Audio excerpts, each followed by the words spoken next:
اللہ الرحمن الرحیم۔ یہ ویڈیو کے ذریعے ہم کسی کا دل یا کسی کے دھرم کو تکلیف پہنچانا نہیں چاہتے، ہم تو بس اتنی کوشش کرتے ہیں کہ ہر انسان کو حقیقت کا پتہ چلے۔ یہ ویڈیو سننے کے بعد آپ خود ہی فیصلہ کیجئے صحیح یا غلط۔ Please like, comment and subscribe.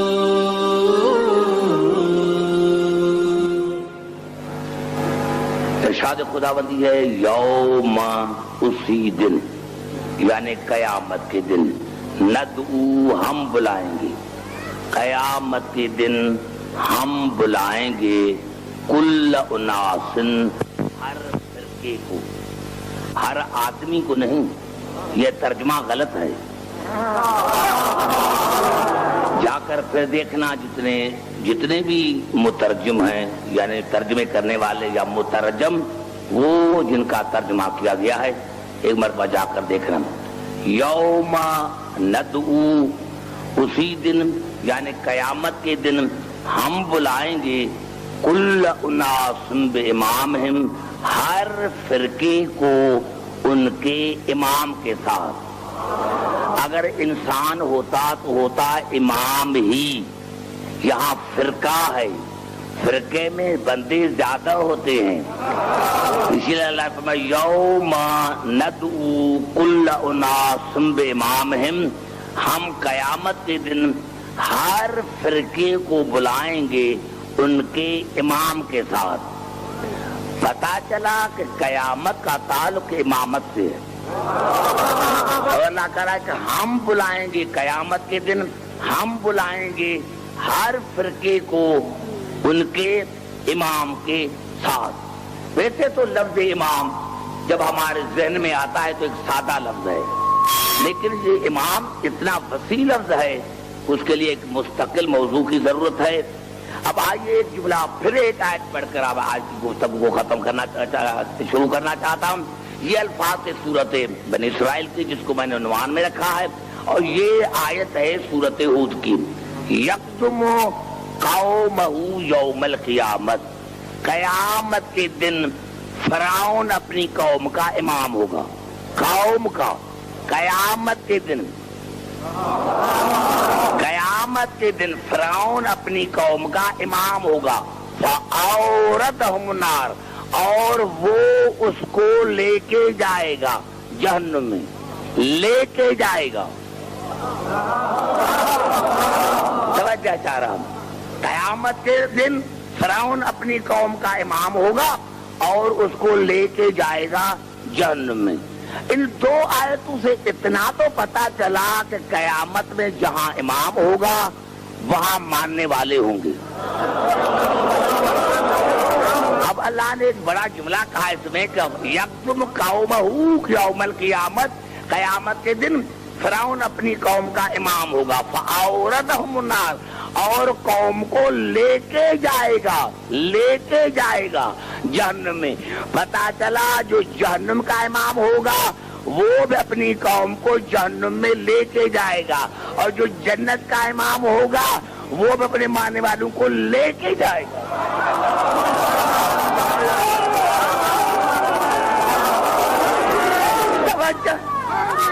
نہیں، آپ کیونکہ میں آج مجھے تھوڑی سی فرصت ہے، کل پورے 10:30 بجے بیٹھ جاؤں گا کیونکہ دوسری مجلس بھی ہے اور مجھے پھر واپس بھی جانا ہے، تو آج چاہتا ہوں کہ تھوڑا سا میں زیادہ پڑھوں، اور میں بالکل قریب آ کر انشاءاللہ آپ کو بڑا لطف آئے گا۔ میں ایک جو ہے فیصلہ، یعنی تمام مسلمان بھائی اگر ایک فیصلے پر متفق ہو جائیں تو یہ جھگڑے ہمیشہ کے لیے ختم ہو جائیں، اور وہ فیصلہ یہ ہے کہ تمام مسلمان بھائیوں کو فیصلہ کرنا چاہیے کہ ہمارا رسول ہر حالت میں قرآن سے افضل ہے۔ کیوں کہ قرآن مشروط ہے، رسول شرط ہے، اگر رسول نہ ہوتا قرآن نہ ہوتا۔ اب آئیے یہ قرآن کی منزلیں کتنی ہیں، توجہ، قرآن کی منزلیں کتنی ہیں؟ قرآن کی بنت سے قرآن 4 منزلیں ہیں، قرآن کی بنت سے قرآن 4 منزلیں ہیں۔ سب سے پہلے قرآن آیا رسول کے نور پر، قرآن آیا رسول کے نور پر. رسول کی دو حدیثیں, اول ما خلق اللہ نوری, اللہ نے سب سے پہلے میرے نور کو خلق کیا. اور پھر فرمایا اول ما خلق اللہ روحی, اللہ نے سب سے پہلے میرے روح کو خلق کیا. اب کس حدیث کو مانو گے؟ دونوں رسول کی ہیں. اول ما خلق اللہ نوری, اللہ نے سب سے پہلے میرے نور کو خلق کیا. اور پھر فرمایا اول ما خلق اللہ روحی, اللہ نے سب سے پہلے میرے روح کو پیدا کیا. مانا پڑے گا جو نور ہے وہی روح ہے, جو روح ہے وہی نور ہے. سمجھنے کی کوشش کر رہا ہوں. تو اللہ نے سب سے پہلے رسول کے نور پر قرآن کو نازل کیا. یہ قرآن کی پہلی منزل ہے. اور اللہ نے قرآن میں ارشاد فرمایا الرحمن علم القرآن خلق الانسان, رحمان نے قرآن کی تعلیم دی, دے گا نہیں. رحمان نے قرآن کی تعلیم دی, خلق کیا الانسان کو. پتا چلا خلقت بعد میں ہے, تعلیم پہلے ہے. تو میں تمام مسلمان بھائی سے پوچھنا چاہتا ہوں, ایک بندے کا نام بتاؤ جو خلقت سے پہلے عالم ہو. ایک بندے کا نام بتاؤ. یعنی تعلیم پہلے ہے, خلقت بعد میں ہے, اور ہے لفظ الانسان. پتا چلا کہ رسول کا وجود تھا, نور پہلے تھا. اللہ نے سب سے پہلے قرآن کی تعلیم دی تھی نور کو. پتا چلا جب حالت نور میں تھا تو میرا رسول قرآن کا عالم تھا. سمجھنے کی کوشش کریں. یعنی جب عالم نور میں تھے تو قرآن کے عالم تھے. یہ ہے قرآن کی پہلی منزل. دوسری منزل بل ہوا قرآن مجید فی لوح محفوظ. پھر قرآن لوح محفوظ میں آیا. لوح محفوظ میں بعد میں آیا ہے. لوح محفوظ میں بعد میں آیا ہے, پہلے رسول کے نور پر. یہ قرآن کی دوسری منزل, یعنی بعد میں آیا ہے لوح محفوظ پر. تیسری منزل بسم اللہ الرحمن الرحیم انا انزلناہ فی لیلۃ القدر, یقیناً ہم نے قرآن کا انزال کیا شب قدر میں. حالانکہ یہ ہو ہے, آپ کو پتا ہے, میں تو بھائی مدرسے کا تو پڑھا ہوا ہے نہیں ہوں, لیکن اللہ نے فرمایا انا انزلناہ, ہم نے اس کا انزال کیا. اب پورے قرآن حکیم میں لفظ قرآن تو کہیں نہیں ہے. یعنی اللہ نے اس سے کہا کھل کر کہ میں نے قرآن کو شب قدر میں نازل کیا, ایسا تو کہیں نہیں ہے. یا مجھے کوئی دکھا انا انزلناہ فی لیلۃ القدر, ہم نے قرآن کا پورے کے پورے قرآن کا انزال کیا شب قدر میں. انزال کی معنی ہے بیک وقت. بیک وقت یعنی پورا قرآن, پورے قرآن کا انزال ہوا ہے بیک وقت. بیک وقت تو یہ کون سی منزل ہے؟ یہ کیا ہے جو بیک وقت اللہ نے پورے قرآن کا انزال کیا ہے؟ یہ جو قرآن ہے یہ وجود ہے رسول آل رسول کا. یعنی رسول اور آل رسول وجود قرآن ہے. یہ ہے قرآن وجودی. قرآن وجودی. چوتھی منزل, اب اگر یہ آیت میں سمجھا سکا تو میرے نوجوان جو ہیں, میرے تمام سنی شیعہ جو بھائی ہیں, ان کو سمجھ میں آ جائے گا. چوتھی منزل کیا ہے قرآن کی؟ یہ الفاظ ہے سورۃ بنی اسرائیل کے, قرآناً فرقناہ لتقرأہ علی الناس علی مکث ونزلناہ تنزیلا. تنزیلا انزال بیک وقت, تنزیل بتدریج, آہستہ آہستہ. میرے حبیب ہم نے ٹھہر ٹھہر کر, آہستہ آہستہ کر کے قرآن کو نازل کیا تاکہ تو انسانوں کو پڑھاؤ, تو انسانوں کو پڑھاؤ. دیکھیں میری گفتگو کہاں رہے, لتقرأہ علی الناس علی مکث, ہم نے آہستہ آہستہ ٹھہر ٹھہر کر قرآن کو نازل کیا تاکہ تو انسانوں کو پڑھا. یہ نہیں کہا کہ تجھے جبرائیل پڑھائے.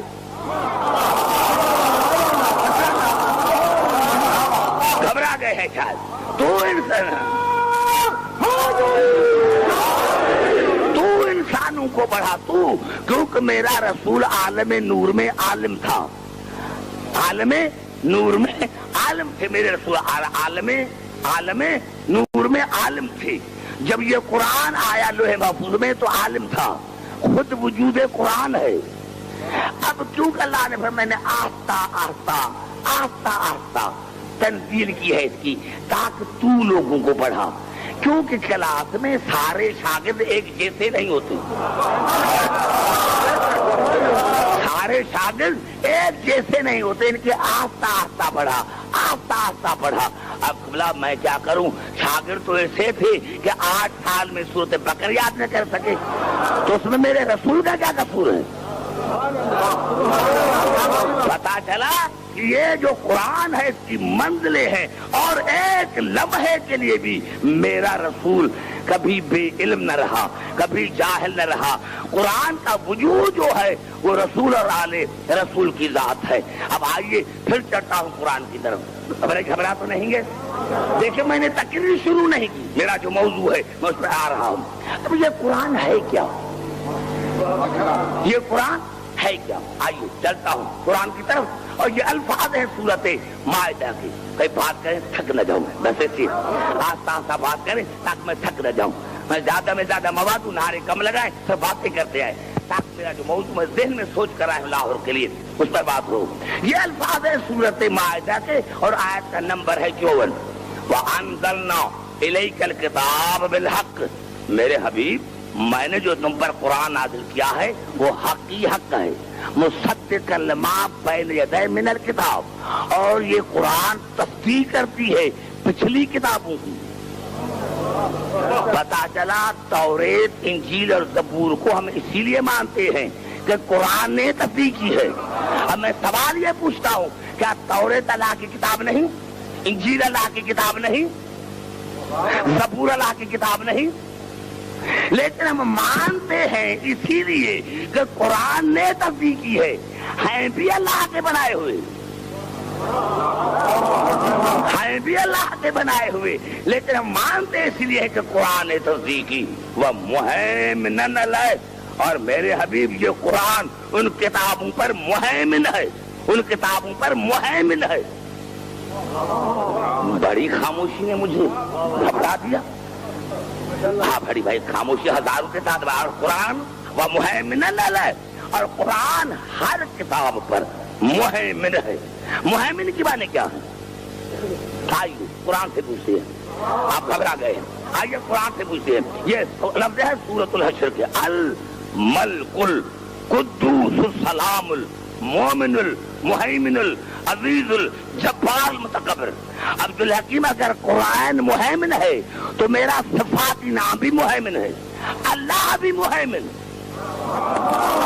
اب تو بات کرو میرے بھائی بچے, قرآن بھی مہیمن ہے, اور قرآن بھی مہیمن, اور اللہ کا صفاتی نام بھی مہیمن.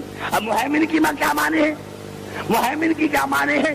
میرے جیسا کم علم, کم پڑھا لکھا, لیکن جو میں نے لغاتوں کو اٹھا کر دیکھا تو 7 معنی مجھے ملے.